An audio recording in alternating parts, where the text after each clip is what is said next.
जो कभी बादलों के गरजने पर बाहों में लिपट जाया करते थे, आज वही बादलों की तरह गरज कर चले गए।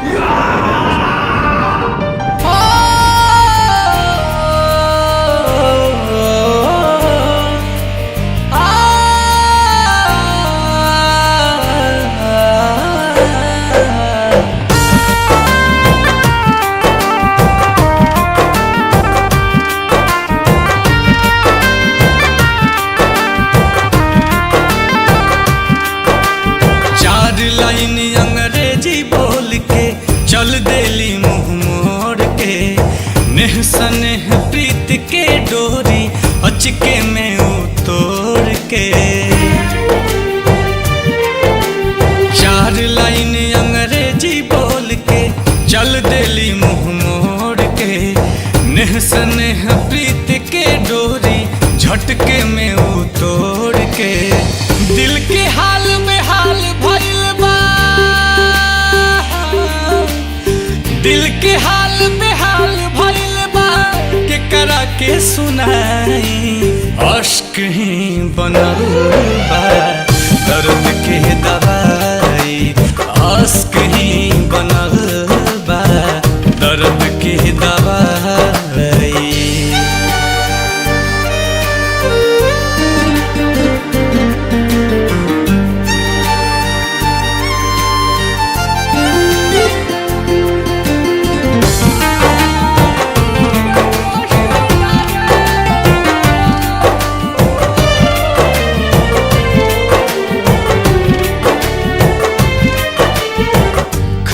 का भइल की खफा भइली, वफा करके हमसे बेवफा भइली।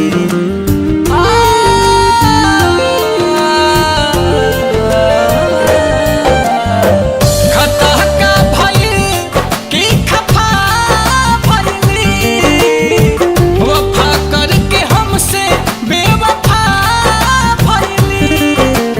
प्यार के परिणाम मिलल बा,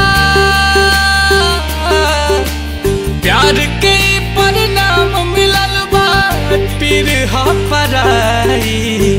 अश्क ही बनल बा दर्द के दवाई, अश्क ही बनल बा दर्द के दवाई।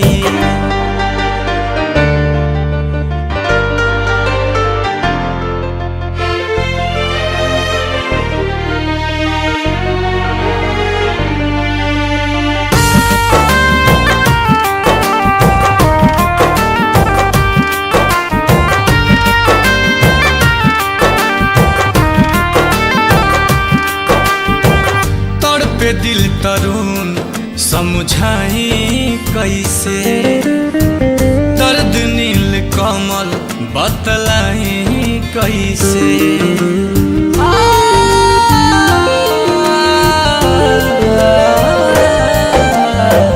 तड़पे दिल राबी समझाई कैसे, दर्द नील कमल बतलाई कैसे।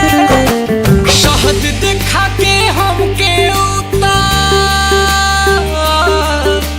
शहद दिखा के हमके दिहली जहर पिलाई। अश्क ही बनल